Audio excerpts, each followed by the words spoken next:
Hey, what's up guys? So earlier today I just got a whole bunch of stuff that was sent in for review, which means it's going to be time to take down, well, a part of my system. But before I do that, I want to take the opportunity to show you guys what I've been listening to for the past few months. So let's get right to it. And you know what? Before we even begin, let me show you all the listening space that I've been using. And yeah, I get it. It's a bedroom. You can make fun of me all you want because it is a literal bedroom.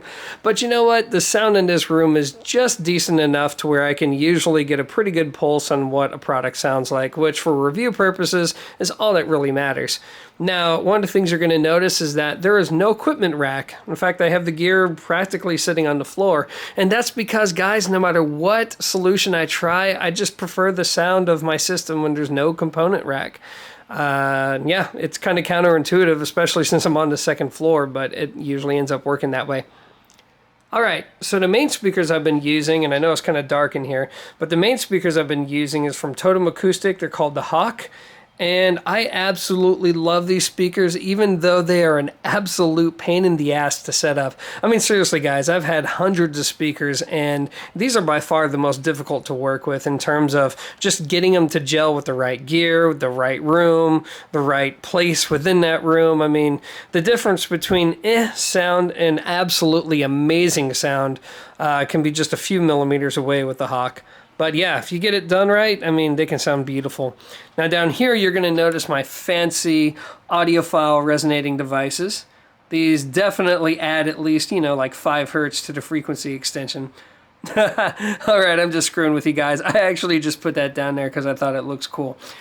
Now on top here, we do have the beak, and I think the beak actually does its job for the Hawk. It definitely opens it up a little bit. But I'll be honest with you guys, the beak on other designs, yeah. Definitely would never take that Pepsi challenge. Alright, so down here we have the important Yankee candle. Got to get that ambiance going. And the components are going to be from AMR. So on top we're going to have the AMR 777 CD player. And on the bottom we're going to have the 777 integrated amplifier. And I got to say, I love these components. When I was doing the iFi thing, one of the situations I was going to bring back to the United States was AMR. They've kind of fallen off the deep end. And it's a shame because this gear is so good.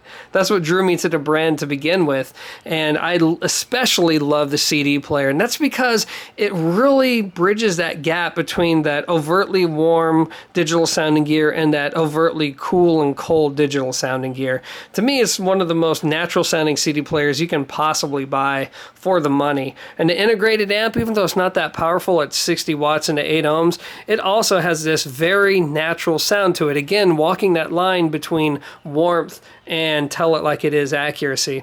So yep, love these components.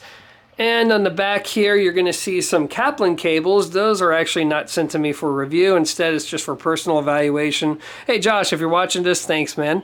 But yeah, I'll probably be returning these cables sometime soon. But good stuff actually, and I know that's going to piss off a few people, but you know what? Don't care.